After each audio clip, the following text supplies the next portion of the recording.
What is going on, Busy Bariatrics? If you're a busy parent trying to lose weight after surgery, you've probably told yourself some version of, I just don't have time. You're juggling work, kids, schedules, meals, and somehow you're the last one on your own priority list. And the truth is, the more chaotic life gets, the easier it is to fall back into old habits, skip workouts, and just grab whatever's easiest. So today, we're bringing on someone who built his entire platform around helping busy parents actually make this work without turning their life upside down. Because if you keep using busy as the reason, you're going to stay exactly where you are. Today's guest is Mike Shea, also known as the Busy Parents Dietitian. I'm the Busy Bariatrics podcast. Mike's a registered dietitian who helped overwhelmed parents lose weight in a way that actually fits into their life, not by adding more stress, but by simplifying the process so it becomes doable. He's built his entire approach around helping people who feel like they're drowning in responsibilities finally get some control back without needing perfect conditions, perfect schedules, or perfect motivation. And what I respect about Mike is he meets people where they are, especially the ones who feel like they're too busy, too overwhelmed, or too far gone to even start. So if you've ever felt like your schedule is the thing that's holding you back, this conversation is going to hit. Mike, thank you for surviving the opening and welcome to the show. Thank you, Rob. I appreciate the intro. I hope I can deliver on everything that you just told about myself. I think so. One of the things I always appreciate when I look at your content and what I tried to capture in the opening is just you have the understanding of so many people do not live in a bubble, whether it be after bariatric surgery or in any part of their life. And for a lot of your clients, especially, they kind of are either learning how to put themselves first or prioritize their nutrition for the first time. And I just think like so much of that approach helps our clients as well. And I couldn't think of a better person to really give us some sound, practical nutrition tips to help keep us going when our schedules get absolutely hectic and crazy. Heck yeah. Yeah. So I know I gave the long intro, but just give us a little bit about yourself and why did you want to become a dietitian? Yeah, so I'm 41 now, which will make sense in a little bit, but I ended up going back to school when I was, I think, 33 or 34. I was in a sales job for a supplement company, and I tell this story quite often, but I had a friend that was like, "Hey, like look at your boss and see if that's where you want to be in 10 years." And I was like, heck no. Like he was overworked. He had like gastrointestinal problems. He had a family he never saw. And I was like, that's not what I want. And at the same time, I got into powerlifting and was looking into like the science behind nutrition and lifting. And I was like, wow, there's actually like some science behind this stuff. And I found it really interesting. And I hired a coach at the same time, and he was a dietitian. And I was like, well, what the heck's a dietitian? So ended up looking it up and just got some advice from him and ended up going back to community college, I think for like maybe my third or fourth time. Ended up actually being able to transfer to a university, which was like really cool. Went to university, graduated, and then ended up going through my internship to become a dietitian. Now, at that same time, like 2 months after I graduated, we had our first daughter. And then 2 weeks after we had our first daughter, we moved to Colorado. And then from there, I was doing my internships, and like everything that I knew about nutrition and training and how it fit into my lifestyle was essentially kind of thrown out the window because I had a newborn and I wasn't sleeping very well and I didn't have as much time as I had before. And I was like, well, shit, like if I can't figure this out, like there's got to be a ton of other parents that are in a similar position. And that's where the pivot was from working with just anybody and everybody, power lifters, body composition, to solely focusing on parents. And then over the past 2 years, I've niched down even more into working with busy moms. Yeah, I mean, so much of that story I just love because as someone who is a teacher, I think I agree. When you go to school, you get a lot of educational theory and you're like, okay, this is exactly how it's going to work. And then once the rubber hits the road, almost all bets are off. And that's where like the real education comes in. So working with busy parents, realizing it yourself because you have a newborn, getting this whole juggling schedule together.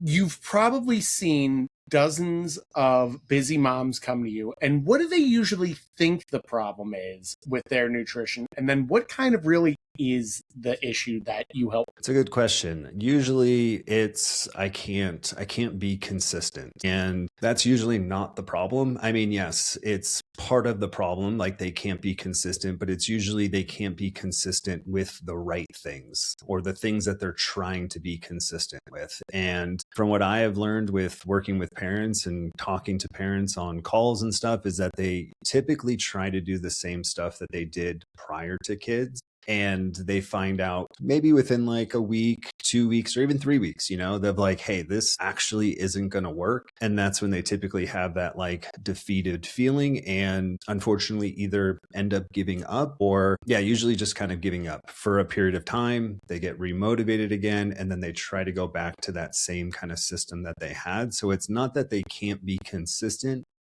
It's that they're focusing on the wrong stuff. Yeah, I think so much of that is 100% true, where consistency I don't actually think is ever the real problem so much as it's a symptom of something else, of either not having a system in place, not understanding what actually drives the result, some all or nothing thinking, all those like perfect cocktails that can kind of cause someone to have this like start over mentality and continue to do it.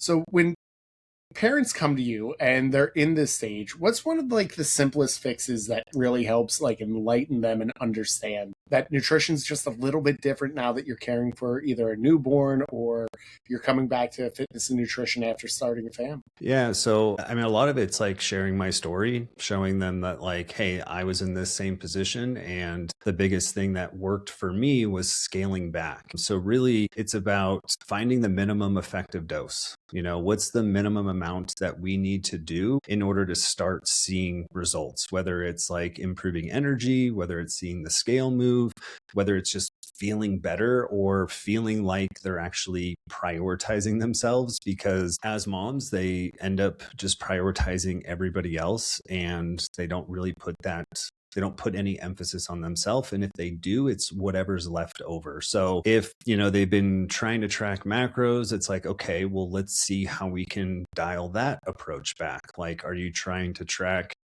protein, carbs, fats? Are you trying to hit them 100% of the time? Like, if you are, let's scale that back. Let's start to just focus on calories and protein and trying to have more kind of like good days rather than bad days, So it's like, hey, let's get 5 out of 7 days. That's better than 2 out of 7 days. And the same thing with workouts. If they don't have the time, like legitimately don't have the time, we don't need to have those workouts in there, especially right away. We can simply just work on like being physically active, whether it's through steps, whether it's through any kind of movement that they enjoy. And then when that time comes, when they're like, okay, like, I know I said in the past I didn't have time, but like I'm really starting to enjoy this.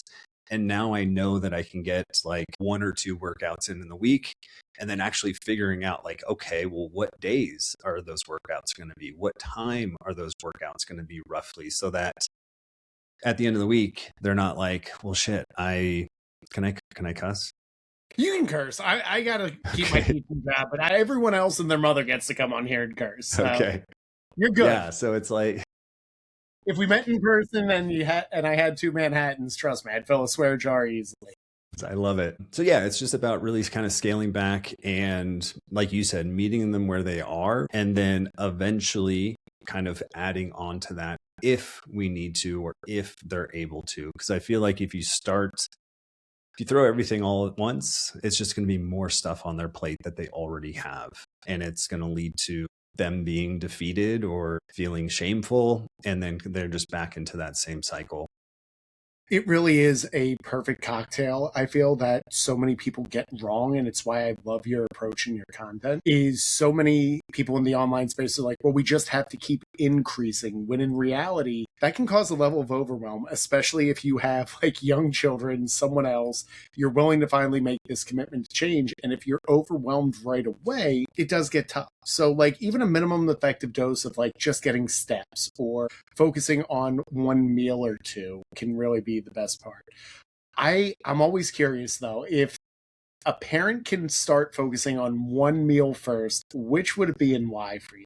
I would say dinner, because typically Okay. dinner time is where things kind of unravel. I think, for me and a lot of the parents that I coach, at the end of the day, whether it's like a work day, a stressful day at home with the kids, like, and depending on how old your kids are, like my kids are, I've got two girls, one is 4, one is 3, and dinner time is kind of a toss up. Like, we don't know who we're going to get at dinner. We don't know if they're going to eat. We don't know if they're going to, sit down the whole time. And if we can help out that aspect of the day, it can really help out even like the post dinner time where things can typically kind of go a little astray. Like, after the kids are in bed, it's the time for the parents to kind of hang out. And that's typically when parents want to enjoy some food, right? So if we can control that, then I feel like the post dinner kind of time ends up being like a bit more controlled as well, because it's all about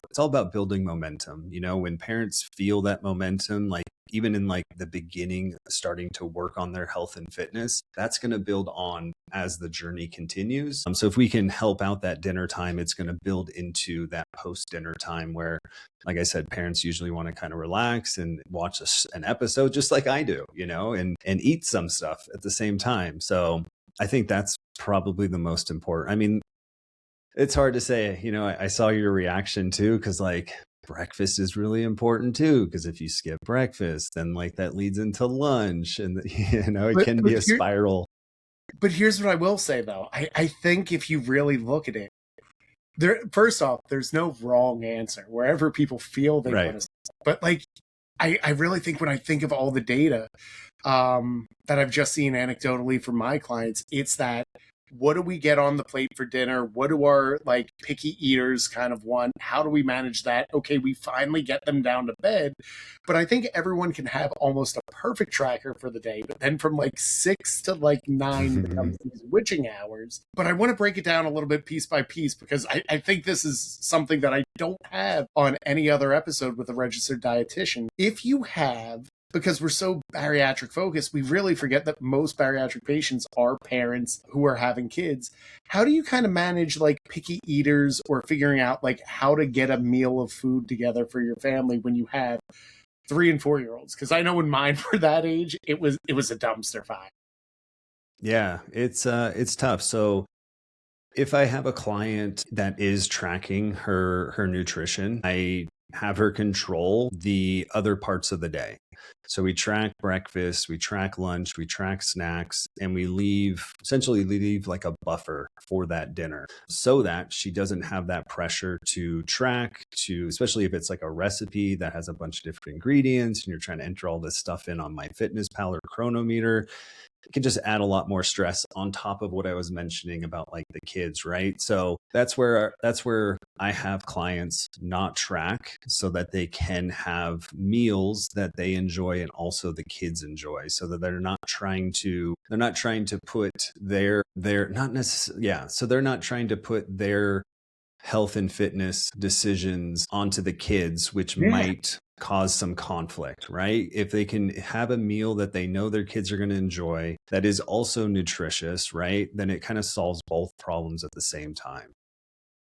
Yeah, I don't think I've had a registered dietitian give like that answer and that look exactly like that, but it makes such perfect sense of like, let's ease off a little bit of the stress. Let's lock in the other meals that we have. And then really just like, let's make a meal that works for our family and leave the buffer room that's in there. So I think that's a really good approach and something that's like just a good solid foundation. So Love that.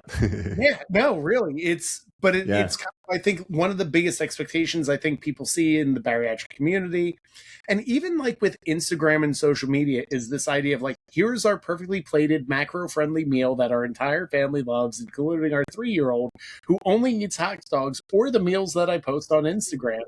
And it's just, it's just unrealistic for so many parents. Yeah. I mean, I've made recipes and they've totally flopped with the kids. Like I can think back to, I made like these raising canes chicken sandwiches, and the girls absolutely just did not like them. I mean, Amelia took the chicken tender, threw it And then like a minute later, Harper, she was young at the time. I think she was like maybe like a year and a half. She ended up choking on it. And I was like, this is fucking crazy. But yeah, they're not always going to hit. And I mean, honestly, one of the biggest things that I've realized with becoming a parent and having health and fitness as a focus is that you don't need to track and control every single thing that you're consuming. Like you can still reach this like level of health. You can still have these health goals, body composition goals, and you can still achieve them. And it goes back to, you know, you hear it all the time, like the 80-20, kind of like 80%, 20%, you can be a little bit more flexible. And like, it's totally true. And that's something that has been a big takeaway with becoming a parent is like, you don't need to track everything. We just need to be intentional or control what we can control. Yeah, Because we always have some level of control.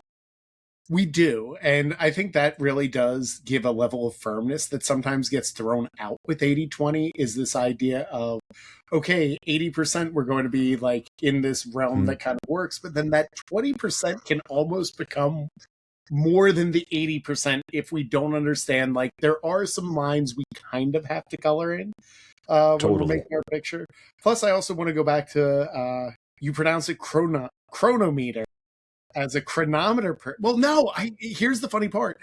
You're right. Two people have no two people have ever said it the same on the show. So it's like we use it and I say chronometer, but I don't know if I'm correct either. So I heard a video. I just got some music playing from my computer. I actually heard some marketing materials from chronometer, and that's how they said it was chronometer. I've just always said chronometer because I've been using it for so long. It's just stuck in my head. Yeah, it's chronometer for me for the rest of my life, or at least until I shut the door and whatever the newest thing comes out. But no, I think it's so perfect. And especially like 80-20 and looking at the weekends. And for so many times we have like young kids, if we're on the go or, you know, I always think like Philly, it's getting nice this time of year in the Philly region, which means everyone and their mother is at the zoo or the Kelly Drive in Philly. How do you like kind of help parents navigate like social situations, the idea that like there are birthday parties and everything else, and how to kind of make sure their fitness stays somewhat within that 20 region? Yeah, because you're right. Like that 20% can kind of slowly shift towards even below 50%, depending on how that 20% goes. I think first and foremost, like I said earlier, like we always have some level of control, you know, like if we go to a birthday party, like we don't have control over the food that's going to be there, but we always have control over how much food we're going to consume. So something that I always work on with my clients is to practice eating until being satisfied, not until being full. So think about like a level 8 out of 10, you give your body some time, 15, 20 minutes. Generally, you're going to start to feel full at that point, you know, and I think most people eat to the point of being full. And then 15, 20 minutes later, they feel stuffed, lethargic, bloated, all those things that we don't want to happen after we eat. So when we are in those social situations, it's like control what you can control, eat until being satisfied. And if you are still hungry after those 15, 20 minutes, go for some protein, go for some fruits and vegetables to fill up maybe that last like 10% or whatever. So that's like the biggest thing that I'll work on with clients. And then just like you mentioned, you know, going to the zoo or going out of the house for a couple hours, you know, trying to think about either one, how long am I going to be out of the house? If I'm going to be out of the house for a couple hours, let me make sure I bring a snack so that when I do come back home or I do go out to eat, I'm not ravenously hungry. Or if you're coming home, like think about what that meal is going to be when you come home so that when you come home, you're not ravenously hungry and like, okay, like what the heck am I going to eat? Because usually in those situations is where you kind of go for convenience, which a lot of times isn't going to align with their goals. So always just trying to manage that hunger because hunger will definitely strike. And that's usually when things kind of fall apart. The teacher in me would say you're fully scoring on the rubric because you showed both levels of hunger showing up for parents. And no, it's a really good way because I think a lot of the times we have this idea of stuffness. And something I try to always teach my clients is just the simple mantra of like, fullness is the absence of hunger. And just Yeah. kind of like, not to say that it's exactly like to the T of that, but the idea of like, we don't have to eat to that stuffness. But on the same realm, you do a really good job of like, don't let the tank get so empty that you'll eat whatever is right in front of you almost mindlessly or aimlessly. But I do also have to ask, what is your favorite snack to go with your kids? My favorite snack, I really love pretzels. I don't know why, but like pretzels are like a go-to. As the Philly But like, person, that's the correct answer. So we can end the episode. okay, You're good. perfect. Like pretzels and string cheese, or pretzels and like a beef stick, even like, a Fairlife or some sort of like ready to drink protein drink. I actually went to Trader Joe's yesterday and filmed like some of my favorite snacks that I get from there. They've got these really good like overnight oats, which don't usually do well in travel, like when you're like out for a couple hours, but they're like the mush cups. They have these really good like chili lime pork rinds, which are pretty high in protein, low fat. So yeah, those are some of my go-tos. It's just kind of simple things, that I know that I enjoy and is going to keep me like at least hold me over until my next meal. I think like there's so much good in there of like making sure it's something that you actually enjoy as well. Because I think where a lot of people derail is, okay, I'm going to have like turkey lunch meat. And it's like, well, do you like turkey? And it's like, well, no, but I know it's a lean protein and I know it helps me hit my protein goal. It's like, well, if you don't want to eat it, you're probably going to pick whatever cupcake or anything else is left rather than what's in your meal prep container or your lunch bag. So Or you're just going to get fed up and you're not going to eat it, or you're going to get to your goal, right? And then you're like, well, all I ate was these stupid freaking turkey things. And then you stop and, then you start kind of going back to what you did before. So it's about, like you said, trying to find things that you like, that that are going to kind of stick with you throughout the journey that you're on. yeah, absolutely. And when we talk about like planning our meals and prepping our meals and like having a plan together, if you have a parent who's coming to you of like, look, I really don't know what I'm doing, and I was there as a parent early on, what are like some practical ways they can start either meal planning or prepping so that they don't derail themselves every weekend or even every day? Yeah. So I think with clients that are coming to me that are in that position, typically we'll do like photo logging. So they'll take pictures of their meals for the first week. And from there I can get an idea of like what they actually like, what they enjoy. And then I can kind of give some recommendations to be able to kind of improve or optimize things. But I also I always say, set your future self up for success, because as busy parents or, just busy adults, like we're all busy, even if we're not parents, is try to find those pockets of time and use them wisely to be able to set your future self up for success. So that's like, maybe it's just planning the dinners for the night, spend 15-20 minutes and be like, okay, this is what I'm having for dinner Monday through Friday. Because like I said, that's usually like the most chaotic time for most moms. So if we can plan that out, well, then we just take that out of the equation. Find some simple breakfasts that you enjoy, like 1 to 3 that you can have as like a bank to pull from, so that you don't feel like you're eating the same thing all the time, but it's things that you enjoy and things that are going to be quick and easy, so that you usually mornings are quite busy as well. But I think having a rotation of meals that you like and that you can pull from at any moment. And like if you are tracking, like save them as a meal so that it's super easy to track. Because people in general just want variety, and sometimes that variety is what kind of keeps them stuck because it's decision fatigue. Whereas if you can kind of eat a lot of the same things or a lot of the same meals, it's going to make things so much easier, because you're already making so many decisions throughout the day. And now you've got to make your decisions around what you're going to eat. So if we can simplify that, it's going to reduce some of that decision fatigue, and you can actually execute or take action. Yeah, I think it's just so important with all of that because when we're simplifying and making sure that everything's set, it's easier. I think of so many colleagues or other parents who are like, oh, I couldn't ever eat like on a meal prep or a meal plan. And I think of like some of my colleagues, I'm like, you eat essentially the same 3 or 4 lunches every single day. So it's like you are, I think a lot of people, we are just creatures of habit that we don't want to, 100%. that we are habitual. And it's something as simple as like, you just kind of have to like, not completely rehaul the habit, but gentle tweaks of the meal to kind of get it to work from. Yeah, it's a lot of it's simple swaps of things that they're already eating, you know? Like you can take really any dish and you can make some simple swaps to it to make it either more nutritious, or you can make it higher in protein, you can make it lower in calories. Like I mean, we're in 2026. Like that we've got so much food science that's out there that's available to us that we can actually do those things and you can still enjoy the food that you eat. It might be a little bit different, but it's still generally the same flavor.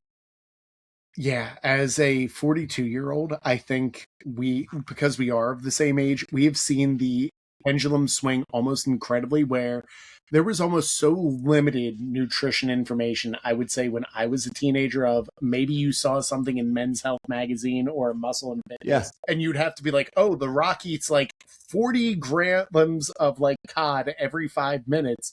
I need to like buy a full-blown cod every day. And Yeah. now we're almost on the other end of the spectrum, where it's like there is so much information out there that you're almost overwhelmed with everything. So, how do we Yeah. kind of find what works or fine tune what works for us when it comes to like our nutrition plans to work our lifestyle? I mean, you said it there, is like simplifying, you know, pulling back. Like you said, there's so much information out there. And kind of what I was saying before, it's like decision fatigue. You know, you can go on Instagram and you can go to 5 different accounts and they're going to tell you 5 different things. And you're like, well, what the heck do I do? And then you've got moms who've got this mental load of all the other things that they're taking care of. And now they're like, well, what the heck do I do? Especially taking care of all that other stuff. So it's tough, but that's where I think like working with a coach can be helpful because they can cut through that noise, give you like very clear instructions, and then you don't have to think about those things. But yeah, it's a wild time with nutrition and fitness these days. I always say with the internet, you can validate whatever opinion you want if you look hard enough on the internet. And I think it's incredibly hard, especially for parents these days, because in the age of like mom talk and dad talk, they have these almost Pinterest worthy level parents on Instagram being like, here's how I dice like carrots to look like, Mel Brooks' characters for the new hit movie Spaceballs 2. Use my promo code on Fandango to get the tickets. And I think it just gets this overwhelming approach of, this doesn't really help us get towards our goals. It almost like makes us feel a little bit of the level of shame of, if I'm just giving my kid a turkey sandwich, I'm not a great proper parent, or if I'm not cutting it into a dinosaur, it's not proper shape. Yeah, totally. It's like it's there for entertainment, but then at the same time, other parents are looking at that thinking like, wow, am I not a good parent? Am I not like feeding my kids the right things? So yeah, it's hard. Yeah, absolutely. And then one more thing before we like go out of it. With kids and dining out, like any best advice of navigating food menus, or if we hear like, oh, I'm too busy with pickups, car line, shuttles, we're constantly going to fast food. What are some like quick tips or ways to kind of navigate a restaurant menu that helps your client? What do you mean specifically? Like, I don't know. Could you give me a bit more context, I guess? Yeah, because I also gave you like two things right there. Like, kind of it, I did. I realized right as I asked the question. The first, I guess, is like, if you are in that age and stage of your kids' careers where you're dropping off and picking up from soccer, baseball, all the sports practices, and you end up in like the fast food line often. What are some like tips or tricks to just kind of navigate that lifestyle or still keep your diet or nutrition on point while going through the car line?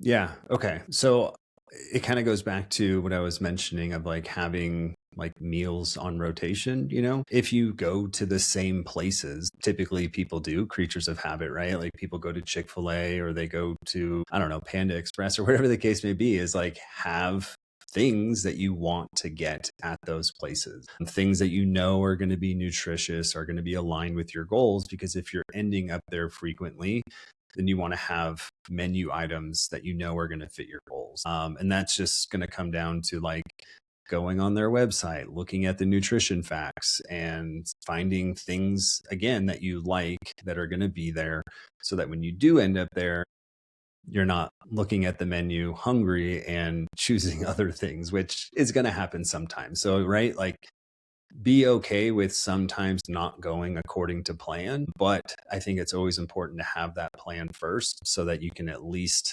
right, have the plan, and you can always learn from what doesn't work. But yeah, having specific menu items at these restaurants that you frequent, so that when you go there, you know what you're going to get. I think it's such an important part of that, of just creature of habit. Like, it kind of really wraps the whole episode together properly there. The idea of like, even if you go like 2 out of 7 times and you pick like either a better choice and just move it to like, okay, 5 out of 7 times you get it there. There's just a lot of simple ideas of like, take your creature of habit techniques, find the meals that are nutritious and work for you, and then just get the majority right and pick the right thing as best you can, and realize like it's a numbers game in a long term. Totally. Yeah. And something I say to my clients is it's not what you do some of the time, it's what you do most of the time. So most of the time you're picking those items. Some of the time when you're stressed the fuck out and you got a kid in the background that's screaming and you just got done with like soccer practice, like get the hamburger instead of getting the chicken burger. You know, it's not going to do anything detrimental to your health and fitness, as long as most of the time we're choosing those nutritious options. Yeah, I think we've all been there when the kids are crashing out in the back seat of the car, and every decision is right in the moment when you're making it at like 8 o'clock in the morning. You know what I mean? Like before the day's chaos happens, but like it's a totally different beast when you have kids screaming. You're trying to figure out where the directions are to the next field. Much time do I have in between games and getting it? And just almost having that muscle memory in place can sometimes make the world a difference, because you're probably going to go to more than one soccer or sporting event for your kids in your lifetime, and just get it right more often than not. Mike, I also buried the lead of you are speaking at summer camp. I probably should have brought that up somewhere at the beginning of it, but I was just so excited to hang out with you and talk with you. What are some of the things we're going to be covering when we get to your section this summer? Yeah. So, with working with parents or moms, I think a big thing for them is that a lot of times they've started and stopped so many times, and just got me thinking, like, what is it that kind of like looking at the clients that are successful, the moms, like what is it that makes them successful? And it usually comes down to 3 things. One, they have a strong why. Like most of the parents that come to me, they want to lose weight, they want to improve their energy, and they want to show up as the parent that they thought they were going to be, or that they want to be, which all three of those things are great. But like, as like we want to peel back and figure out like how that's going to improve their day to day, how it's going to improve their life. So really trying to figure out what that why is, because health and fitness is difficult. It's not easy. And if you can have that attachment to the why, it's going to help you in those moments that are difficult. The second thing that's important is that you need to know that you can absolutely do this. Like, you have to have belief in this. So it's about like figuring out that mindset shift of like, I can't be consistent. Well, hold up. Like, you're consistent in so many different areas. Like, you are a consistent person. Like, we just need to apply that to your health and fitness, right? So yeah, those are some of the things that you can expect. It's all mindset stuff, all things that are going to happen prior to the diet that is going to make the diet or the lifestyle change more successful. Mike, it's why I was so excited that you said yes and agreed to do this, because I think so many times when we go onto the internet, and I use that term very widely, we think fitness nutrition of like, okay, we're going to give you a macro split and we're going to give it. And so much of it is the holistic approach of like, well, psychologically, why are we resetting, or why do we have inconsistency, and how do we build that so we have a sustainable approach? And it's why I'm so excited to have you come in and speak to the campers. If people wanted to connect with you outside of summer camp, how can they get in touch with you? Instagram, at the Busy Parents Dietitian, and I would look up how to spell dietitian because I clearly spelled it wrong. So like It's probably that and restaurant are the two words I botch the most on every single Yeah. that I Or do. February. I get February correct because it's my birthday month, but 2 out of Okay. 3, so if I had to go to a restaurant in February with a dietitian, only one of those words in that sentence is going to be spelled correct. But no, That's funny. absolutely Yeah. great. Yeah. And excited to have you. Or So what's that? I was going to say, or you can just look me up by my name, Mike Shea, Yes. Shea. Always the safer way to go, for me at least. So, gang, there are levels to this. Mike helps people get out of chaos, get their head above water, and actually feel like this is possible. What I do take is people from that point and build the structure, habits, and systems that make results predictable. So it's not one or the other, it's actual progression. Mike is going to be a featured speaker inside Busy Bariatrics Summer Camp, and he's going to help you take everything we talked about today and actually apply it to real life. School, schedules, family meals, planning ahead so you're not just reacting every day. If you've ever felt like dinner time alone is enough to throw you off track, this is going to be a game changer. If this episode hit, don't just sit there nodding your head. Go apply one thing you heard from Mike, and he gave you like 12, so no excuses on this one. Because awareness without action is just another way to stay stuck. And if you're still in that phase where everything feels overwhelming, then good. That means you finally see the problem clearly. You're not uncoachable, you just haven't worked with me and my team yet. And as always, keep getting busy. Mike, thanks again for coming on today. Yeah, it was a pleasure, Rob, and I'm looking forward to summer camp. Awesome. Bye, everyone. Bye.